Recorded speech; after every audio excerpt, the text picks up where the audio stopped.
So this is the popular image of the MAHDI of the Sudan. Alright, now we find right here that Charlton Heston, who I think was one of the greater actors, at least from a wide range of films, and he's been somewhat demonized by the Michael Moore crowd, by the stupid white man crowd right there. But if you check out some of the movies that he played in, they touch on some historical periods. And I think it's important, most people probably just know him from the Ten Commandments, playing Moses. But he also played the MAHDI, also El Cid, which talks about the Moorish history. In other words, touching on a lot of different periods in history that it would behoove us. People always get caught up on the Moses part. But there's also Sudan and the particular MAHDI story, as well as the Moors, the Crusades. People just know him from the Cold Dead Hands clip, but also with the civil rights movement, right there, cartoon, right, and that particular scene, that's what he's most known for.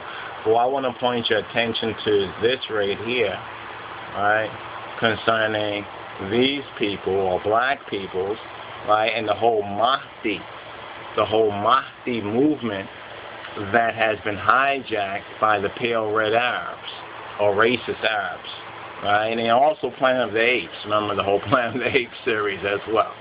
Truly probably one of the greatest actors and a humanitarian as well. Though we don't really appreciate of the Moses role, because we know Moses was Ethiopian, Hebrew, a black man. Yes, he was, and it's not racist, it's the truth. And the movie didn't follow the Bible.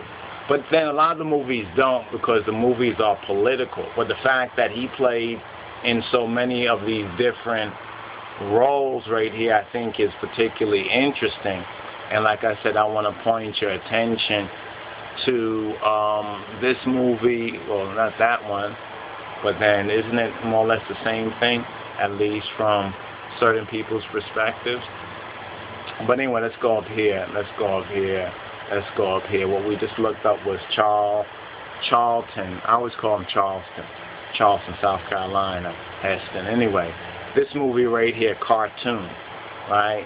You wonder why the skin is so dark right there. Well, there's a reason for that, because the MAHDI, the real MAHDI, was a black man. So we asked the question, did the MAHDI already come already?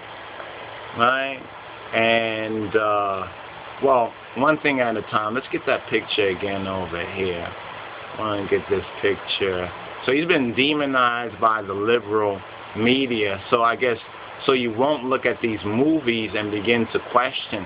This is the historical period that's not known about. It also connects with Ethiopia as well, right? Now this is what the Europeans, the imagery the Europeans have given to the MAHDI. Right, but here is what he more looked like. Here's what he really looked like. Yes, a black man, the MAHDI, Muhammad Ahmed, son of Abdullah, the successor to Rasulullah, 1845 to 1885, and they even made a movie, right, about him, starring Charlton Heston. And this is one of the historical pictures. More on this to come. All right, more on this to come as we touch on who's who on the planet Earth. Right, this particular old York book. Right, and he was right. Dr. York was right. You need to check this out for yourself. All right. Shalom, RAS, Tafari.